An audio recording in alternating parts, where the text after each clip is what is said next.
Hi friends, welcome to stunning moms. ಈ ದಿನ ನಾವು ದ್ರೌಪದಿ ಮುರ್ಮುರವರ ಬಗ್ಗೆ ಸಂಕ್ಷಿಪ್ತ ಮಾಹಿತಿಯನ್ನು ತಿಳಿದುಕೊಳ್ಳೋಣ.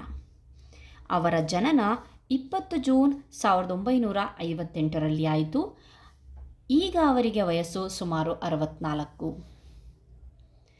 ಅವರು ಹುಟ್ಟಿದ ಸ್ಥಳ ಬೈದಾಪೋಸಿ ಗ್ರಾಮ, ಮಯೂರ್ಭಂಜ್, ಒಡಿಶಾ ರಾಜ್ಯ, ಭಾರತ ದೇಶ. ಅವರ ತಂದೆಯ ಹೆಸರು ಬಿರಾಂಚಿ ನಾರಾಯಣ ತುಡ್. ಅವರ ಗಂಡನ ಅಥವಾ ಪತಿಯ ಹೆಸರು ಶ್ಯಾಮ್ ಚರಣ್ ಮುರ್ಮು.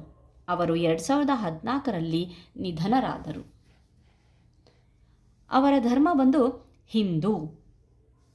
ಅವರ ಜಾತಿ ಸಂತಾಲ್. ಅವರು ತಮ್ಮ ಶಿಕ್ಷಣವನ್ನು ರಮಾದೇವಿ ಮಹಿಳಾ ವಿಶ್ವವಿದ್ಯಾಲಯದಲ್ಲಿ ಪಡೆದುಕೊಂಡರು. ಅವರ ವೃತ್ತಿ ಶಿಕ್ಷಕಿ, ಸಮಾಜ ಸೇವಕಿ ಮತ್ತು ರಾಜಕಾರಣಿ. ಅವರ ರಾಜಕೀಯ ಪಕ್ಷ ಭಾರತೀಯ ಜನತಾ ಪಾರ್ಟಿ. ಅವರ ರಾಜಕೀಯ ಪ್ರವೇಶ 1997ರಲ್ಲಿ ರಾಯರಂಗ್ಪುರ ನಗರ ಪಂಚಾಯತ್ನಲ್ಲಿ ಕೌನ್ಸಿಲರ್ ಆಗಿ ತಮ್ಮ ರಾಜಕೀಯ ಜೀವನದ ಪ್ರವೇಶವನ್ನು ಪಡೆದರು. ಅವರಿಗೆ ಸಿಕ್ಕಂತಹ ಪ್ರಶಸ್ತಿ 2007ರಲ್ಲಿ ಒಡಿಶಾ ವಿಧಾನಸಭೆಯಿಂದ ವರ್ಷದ ಅತ್ಯುತ್ತಮ ಶಾಸಕಿಯಾಗಿ ನೀಲಕಂಠ ಪ್ರಶಸ್ತಿ ದೊರೆಯಿತು. ಅವರು ರಾಜ್ಯಪಾಲರಾಗಿ 2015ರಿಂದ 2021ರವರೆಗೆ ಜಾರ್ಖಂಡ್ನ ಮೊದಲ ಮಹಿಳಾ ರಾಜ್ಯಪಾಲರಾಗಿ ಕರ್ತವ್ಯ ನಿರ್ವಹಿಸಿದರು. ಅದಾದ ಮೇಲೆ ಅವರು ರಾಷ್ಟ್ರಪತಿಯಾಗಿ 21 ಜುಲೈ 2022ರಲ್ಲಿ 15ನೇ ರಾಷ್ಟ್ರಪತಿಯಾಗಿ ಕಾರ್ಯನಿರ್ವಹಿಸುತ್ತಾ ಇದ್ದಾರೆ.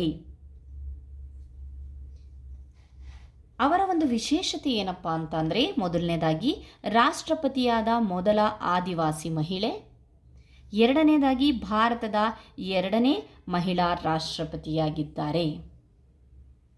ಇದು ಅವರ ಬಗೆಗಿನ ಸಂಕ್ಷಿಪ್ತ ಮಾಹಿತಿ ಫ್ರೆಂಡ್ಸ್.